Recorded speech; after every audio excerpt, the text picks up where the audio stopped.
Okay guys, welcome back. So this is video number 16 in this series where I'm using RStudio, the R programming language, to conduct some data science tasks and do some data analysis. Carrying on in this video with some visualizations. The last couple of videos I demonstrated how to create scatter plots, how to create histograms. In this one I'm going to keep it short and sweet and just show you how to create a bar charts, pretty simple bar charts using ggplot. I'll use built-in data sets as I have done for a number of examples. Okay, so bar charts, one of the first type of chart you learn to create or draw when you go to school, I think, and they're a nice simple way to visualize the frequencies of categorical data. So let's have a look how to do this using ggplot. First of all, I'm going to Control Enter and I'm going to use this library tidyverse function call. I'm going to load the tidyverse package. I've covered this in practically every video in this series so far, but the tidyverse is an umbrella package, contains a number of really useful packages for tidying and visualizing data, and you can see what they are listed here in the console window. You've got dplyr, ggplot, etc., and you can see it gives us this conflict where there's methods that use the same name in more than one package. But what I'm going to do in this video is I'm going to use ggplot too, because that is a kind of really useful tool, a really useful package for creating data visualizations and figures.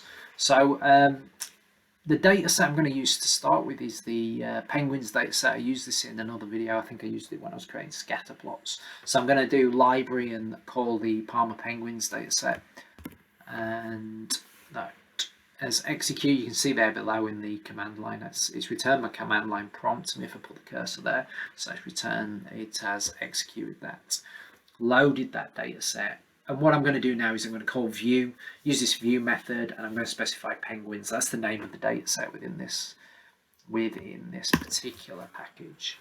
And there you go, it gives us this nice pop-up window above here where we've got our script. It's opened a new window and it's presented the data set as kind of in almost like a spreadsheet style. A number of categorical and numerical variables here. So we've got species, Adelie, there's 3 species altogether, islands, another categorical variable, and then we've got sex, year the measurement was taken, flipper length, bill length. So because we are just looking at bar charts here, all I'm going to do is I'm going to create like a really basic bar chart of the 3 different species, so we can see the frequency counts of 3 different species that were recorded for this data set. So starting off, I'm going to use ggplot and create a really basic bar chart, and I'm going to make all the ggplot arguments explicit, and then I'll demonstrate a similar sort of thing where I will simplify the syntax, the code a little bit. So as I've said previously, the things you need to specify when you're doing these plots are the data, the mappings, what axes you're going to use, what you want to map, and then how you want the data points to be represented. Okay, so you can see here I've called ggplot, and then in parentheses I've specified the data I want. I've said the data is penguins, that's the penguins data set that we want to use, and then a comma, and then mapping. So what's the mapping, what are the aesthetics I want, and I'm just saying on the x-axis plot species. Okay, so ggplot is going to do a little bit of interpretation in the background for us, and it's going to realize that that's a categorical variable.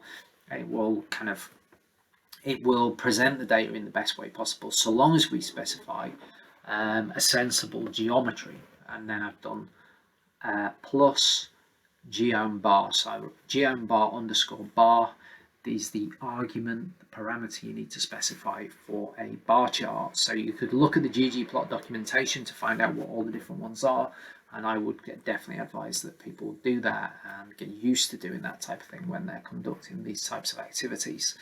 Okay, so if I run this command, you can see here in our kind of view window here in the bottom right, it's created a nice simple bar chart for us. You can see on the x-axis it's got 3 species, a penguin, Adelie, chinstrap, gentoo. It's even given us a nice x-axis label and a y-axis label of count. So you can see we've got about 151 Adelie, maybe about 70 chin strap and 124 Gen 2 penguins. So nice and basic there. And what I have done is the most simple kind of syntax specification. I've made all the arguments explicit. I've said what the data is. I've said what the mapping is.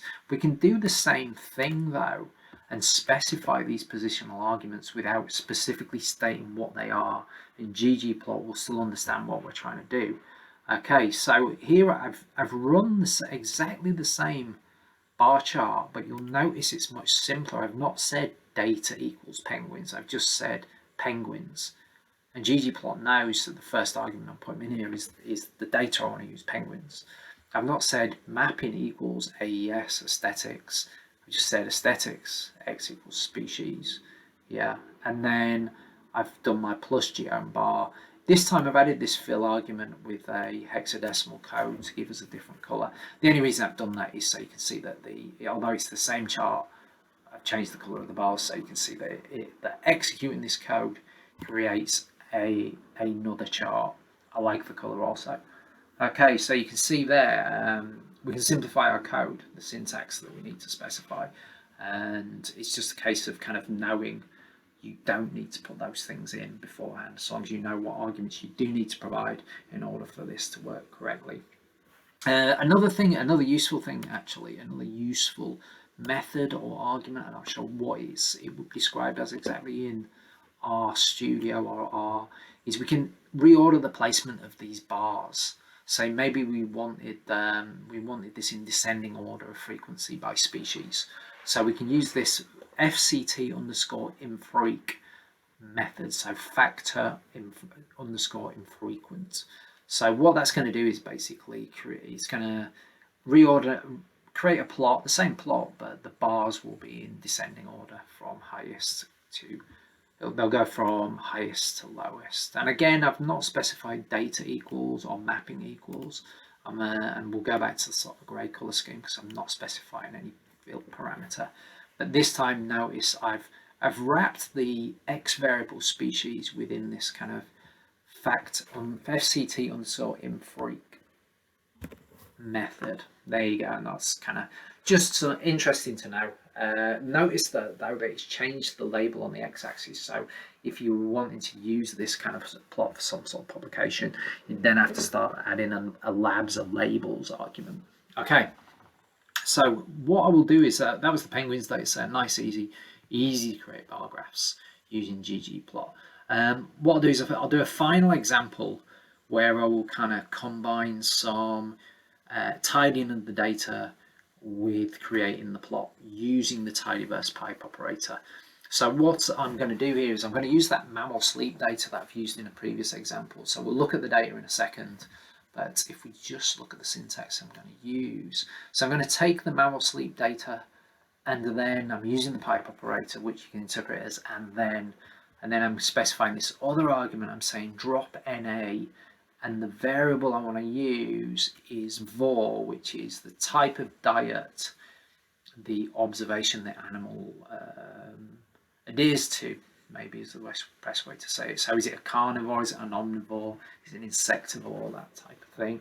So what I'm doing here is I'm saying use this data, tidy this data so you drop missing values, and then I'm calling ggplot and saying create this bar plot for us.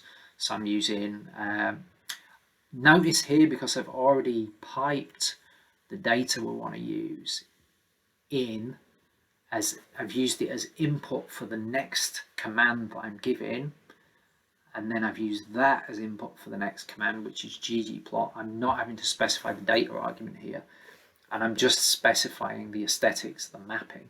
AES equals x equals vor, that's the name of the variable we're looking at. And then I'm specifying my geom bar, and this time I've added some labels, some labels that I think could be appropriate. So here we go. I've just done view msleep, and you can see here vor. This is the variable we're going to look at, and you can see carny, omni, herbie. Some missing values you can see there. Number of interesting things anyway, but let's create this plot first of all. So we're taking the mSleep data, and then we're dropping missing values from the var variable. Then we're going to use ggplot to plot the var variable with the missing values dropped. Yeah, and we're specifying we want to create a bar chart. And we're going to have an x-axis label of animal diet, a y-axis label of frequency, and I just came up with this title, frequency of species per diet order or something like that. Maybe that would be appropriate. Let me run that command and let's have a look. So there we go. Created a nice basic plot for us, and we can see we've got 4 different orders, diet orders for the different animals that were recorded in this data set. So these mammals, quite a lot of herbivores, a number of carnivores and omnivores, and a few insectivores. They're probably much smaller animals, probably like rodents and things like that. But anyway, okay, so last thing I will demonstrate here is just to kind of illustrate this. I've not just specified the plot that one, I've also tidied the data all in one nice block of syntax here. And if I'll run this code again that we just ran to create the plot, but this time I've got, if you notice here, let me do that, I've commented out the drop NA command, so drop missing values, that means. So I'm specifying the data and then the plot, but I'm not tidying the data. I'm not kind of dealing with the fact that we've got missing values. And if I comment that out, it won't run this particular line of code. We'll just get a plot. So let me run that. And you'll see that that will change the plot we get. Because what it's done now is it's treated NA, missing values, as a separate category. You can see it's here on the end, NA. Okay, so maybe it might be the case you would want that information. You would want to plot how many missing values you had. It might be useful information, useful to know that we're not exactly clear among these mammals, the ones that were observed, kind of what order, sort of this, what's it going to be? It's going to be like 7 or 8 observations fell into. But at the same time, it might be the case that you've got missing values, so you're going to want to clean up and get rid of that data. So the first way I did that was how to do that. I cleaned the data and plotted it all in one function call. Okay, that's it. That's all I'm going to cover in this video. I hope this was helpful.